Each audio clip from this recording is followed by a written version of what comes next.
দীনকৃষ্ণ ঠাকুরের কীর্তনের আসরে জনজোয়ার উঠছে, চেতনার ঢেউ, সব বাধা ভেঙে দিচ্ছে মানুষের এই প্রবল সমর্থন।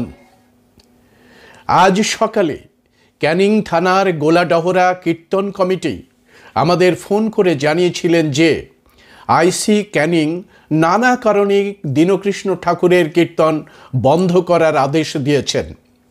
আমরা আইসির সাথে কথা বলি, নানা সংগঠনের থেকে আইসিকে ফোন করা হয়।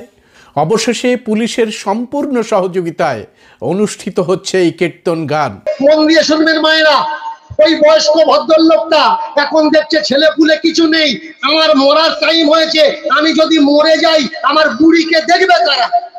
বুড়িকে ডেকে বলছে, দেখ আমি যদি মরে যাই তো যা যা কানে বুদ্ধি দিয়ে যাচ্ছি তুই তাই তাই করবি, দেখবি তোর খাওয়া পড়ার কমই হবে না।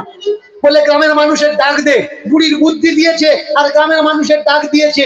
ডাক দিয়ে গ্রামের মানুষের সম্মুখে করজোড়ে বলছে, ওরে ভাই তোরা আমার আপনজন, তোরা আমার থেকে ছোট বড় যে যাই হোস, যতদিন আমি ভালো ছিলাম তোদের কত সর্বনাশ করেছি, এখন আমার একটা শেষ ইচ্ছা, আমার মরার টাইম হয়ে এসেছে, আমার শুনবি কি ভাই বল, আমার ক্ষমা করে দে আর আমার জীবনের শেষ ইচ্ছাটা পূরণ করে দে। গ্রামের লোক বলে উঠলে, কি ইচ্ছা বলো?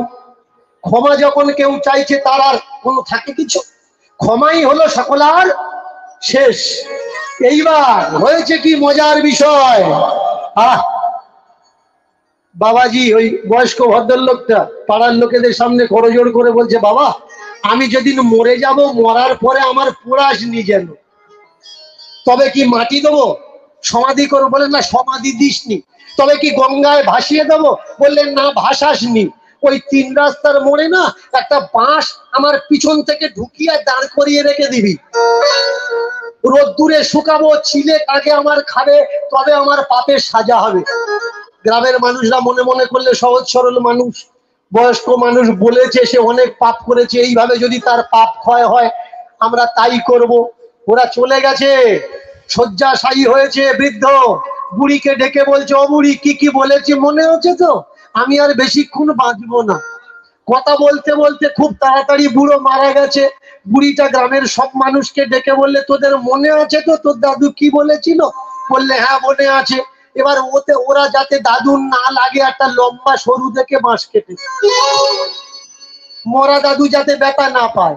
আর ওদিক থেকে বুড়ি থানায় গিয়ে পুলিশ ডেকে, এরা মোড়ের মাথায় বাঁশ দিয়ে সোজা করে রেখেছে, ওদিকে বুড়ি থানার থেকে পুলিশ ডেকে এনে বললে, দেখো গ্রামের লোকেরা আমার বয়স্ক স্বামীটার বাঁশ দিয়ে কেমন মেরে ফেলেছে, এখন আমার দেখবে কে, আমার খাওয়াবে কে, আমার দায় বহন করবে কে? গ্রামের মানুষ বললে, বুড়ি যতদিন বাঁচবে আমরা খাওয়াবো। যে বাঁশ দেওয়া লোক মরার আগের দিন পর্যন্ত বাঁশ দেয়। অন্ধ ধৃতরাষ্ট্র যুদ্ধে পরাস্ত হয়েছে, তবুও ভীমকে গেলে দেওয়ার জন্য চেপে ধরেছে। জানতে পেরেছে কে? ভগবান শ্রীকৃষ্ণ। ভীম আগে যাচ্ছিল গলা জড়িয়ে ধরবে বলে, কিন্তু ভগবান কৃষ্ণ বলে উঠলেন, ভীম যেও না, সরে এসো, গেলে যাবে। লোহার ভীমটা নিয়ে সামনে করে দিয়েছে। বয়স শেষ বয়সে দাঁড়িয়েছে, চোখে দেখতে পায় না, এমনি করে জড়িয়ে ধরে বললে, তুই আমার দুর্যোধনকে মেরেছিস। যেমনি চাপ দিয়েছে চুরমার হয়ে গেল লোহার তৈরি করা ভীমটা। করে হাসছে, আমি বদলা নিয়েছি, দুর্যোধনের মৃত্যুর বদলা নিয়েছি। কৃষ্ণ বলে উঠলে, পিসে মশাই তুমি ভীমকে মারনি, লোহার ভীমকে চুরমার করেছ।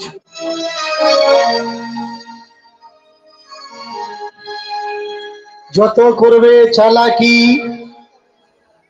শেষ বয়সে বুঝবে তত জ্বালাটা কি। যখন দেখলো আমি হেরে গেলাম, মাধব এতে রক্ষা করছে, তখন বললে, হে মাধব আমি আর থাকবো না, এবারে সন্ন্যাস গ্রহণ করুন। সন্ন্যাস গ্রহণের জন্য চলেছে। অন্ধ ধৃতরাষ্ট্রের সঙ্গে সন্ন্যাসের সাথী কারা কারা হয়েছিল গান্ধারী আর কুন্তী। সন্ন্যাস কখন নিতে হয়?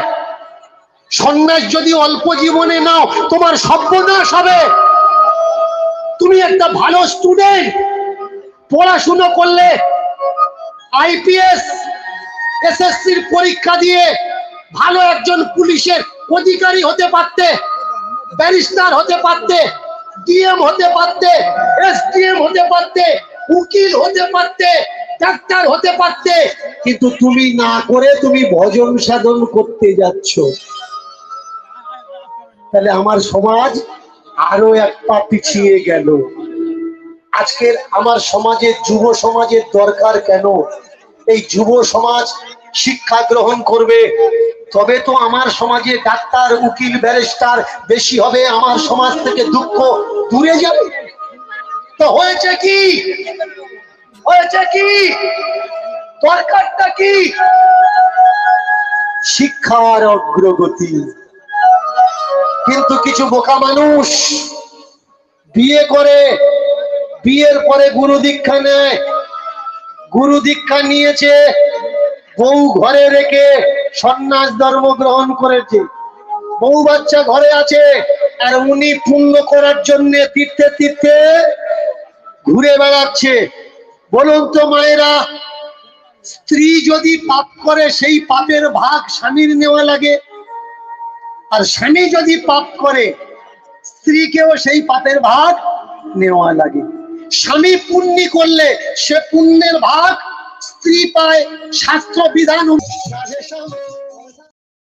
এই যে ধরুন এইসব ঘটনা যেগুলো হলো, তারপরেও আপনি দীনকৃষ্ণ ঠাকুরকে বা আপনারা দীনকৃষ্ণ ঠাকুরকে চাইছেন কেন? ঘটনা মানে পথ চলতে গেলে মানুষের অনেক কিছু বাধাবিঘ্ন আসবে, অনেক ভুল ত্রুটি মানুষের অনেকে বিভ্রান্তি করাবে, যাতে দীনকৃষ্ণ ঠাকুরকে বিশেষ করে আমাদের এই দিকে যাতে না হরিনাম করতে দেওয়া হয় বা উনি না আসতে পারে, এই জন্যে অনেক কীর্তনিয়ারও ইনভলভ আছে। সেইভাবে কিছু ক্ষিপ্ত মানুষ বিক্ষিপ্ত হয়ে দীনকৃষ্ণ ঠাকুরের উপরে একটা অ্যাটাক বা হয়েছে। আপনারা ওনাকে কিসের জন্য নিচ্ছেন? ওনার কি ভালো লাগে? এখন আমরা হিন্দু মানুষ, সনাতন ধর্মে আমরা কিছু জানি না। হরিনাম দেওয়ার কারণ হচ্ছে কিছু নেওয়ার জন্যে, যা পৌরাণিক বা যা কিছু আগের, আমরা তো সব কিছু অত জানি না। তাই হরিনাম আসরে বড় বড় গায়কদের আনা, তাদের ভান্ডার থেকে কিছু আমরা সঞ্চয় যদি করতে পারি বা আমাদের কিছু অভিজ্ঞতা হয়, সেই জন্যে আমরা আজকের এই হরিনাম দেওয়া বা এইরকম দীনকৃষ্ণ ঠাকুরের মতো বড় বড় গায়ককে আসরে আনা। আচ্ছা, খুব ভালো লাগলো। এছাড়াও যে দেখছেন যে সব কীর্তনিয়ারা এনার বিরুদ্ধে কথা বলছেন, তারপরেও আপনাদের আসরে হয়তো তারা গেলে অসুবিধার জন্য বলে, এরপর আপনারা তাদেরকে কি বলবেন? দেখুন, অনেকে, আমিও একটা হরিবাসরও করি, অনেকে বলে যদি দীনকৃষ্ণ ঠাকুর যায় আমি যাব না, ও বলে ও যদি যায় আমি যাব না। যেমন আসরে ঘোড়া ছুট দিলে হয় যে ওই ঘোড়াটা গেলে আমার ঘোড়া নিয়ে যাব না, কেন ওর কাছে ছুটে আমি পারবো না। সেই রকমই অনেক দলও আছে যে দীনকৃষ্ণ ঠাকুর গেলে ওর উপরে আমি আর কথা বলতে পারবো না, এই রকম কিছু মানুষ আছে। তাও আমরা চাই যে এইরকম গায়ক আসুক, আমাদেরকে কিছু অভিজ্ঞতা হোক বা আমাদের কিছু জ্ঞান ফিরুক।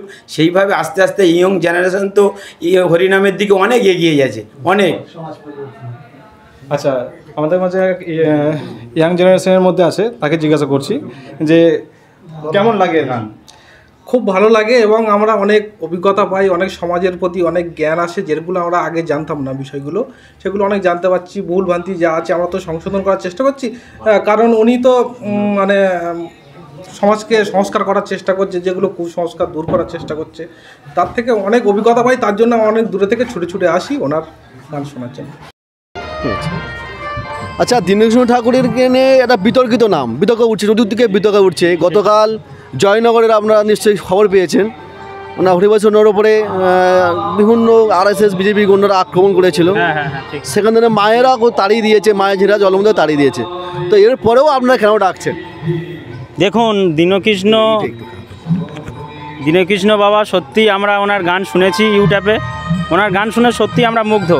আমরা শিক্ষিত সমাজে সত্যি আমরা ওনার গান শুনেছি, শুনে ওনার মধ্যে অনেক প্রতিভা লুকিয়ে আছে, অনেক কিছু ওনার থেকে আমাদের জানা আছে। কে বিজেপির সংগঠন, কে RSS সংগঠন ওনার উপরে ওটা আক্রমণ করেছে, আমরাও এটা বিভিন্ন ভাব থেকে আমরাও বুঝতে পেরেছি যে ওখানে বিজেপির কিছু শাখা সংগঠন জয়নগরে আছে, আরএসএসের ছেলেরা আছে, ওরাই ঘটনাটা ঘটিয়েছে যা সম্পূর্ণ আমরা জানি। কিন্তু আমরা ওনাকে আনতে পেরেছি যে আমাদের আসরে, সেটাই সত্যি আমাদের কাছে এর চেয়ে আর পাওয়ার কিছু নেই। এর চেয়ে আর যেটা চাওয়া ছিল সেটা আমরা আজকে আমাদের স্বপ্নটা পূরণ হয়েছে, ওনাকে আনতে পেরেছি, এটাই আমাদের কাছে সবচেয়ে বড় পাওয়া। এখনও যে পরিস্থিতি, গ্রামের মানুষজন বা আপনারা যারা সংগঠনগুলো করছেন, তো আপনাদেরকে কেমনভাবে তারা দেখছেন, যারা যে এলাকার না, কোনো সমস্যা নেই। দীনকৃষ্ণ ঠাকুর গান করতে আসছে, সমস্ত গ্রামবাসী এতে খুশি, আচ্ছা, প্রত্যেকেই খুশি যে দীনকৃষ্ণবাবু গান করতে আসছেন। অনেকের মনের মধ্যে একটা দুঃখ ছিল যে দীনকৃষ্ণবাবু কোনো কারণে হয়তো আসতে পারছেন না, ঠিক আছে। আচ্ছা, একজন কীর্তনিয়া তার ডেট সময় ছিল, দীনকৃষ্ণ ঠাকুরকে আসছেন দেখে তারা আসেন, এই বিষয়ে আপনারা তার সম্বন্ধে কি বলবেন? না, এটা ঠিক করেনি উনি। আমরা আমাদের কমিটি থেকে পক্ষ থেকে বলছি, উনি হয়তো বলছেন যে আমার গুরুদেব যে আসরে উনি গান করবেন সে আসরে উনি গান করবেন না। এটা একটা কীর্তনিয়ার নাম আমি বলছি না, আমাদের এখানে একটা কীর্তনিয়া ছিল, উনি আসেননি, কিন্তু এটা উনি ঠিক করেনি। ওনার গুরুদেব ওনাকে যে শিক্ষাটা দিয়েছে আমরা মনে করি না ঠিক শিক্ষা দিয়েছে। এইটাতে কেমনভাবে নিচ্ছেন? খুব সুন্দর, খুব আনন্দিত আমরা যে ওনাকে আনতে পেরেছি, এটাই আমরা খুব আনন্দিত। আমাদের যে চাওয়াটা ছিল সেইটা আমরা এই মুহূর্তে পেয়েছি, আমাদের খুব ভালো লাগছে। খুব খুশি, আমরা খুব খুশি।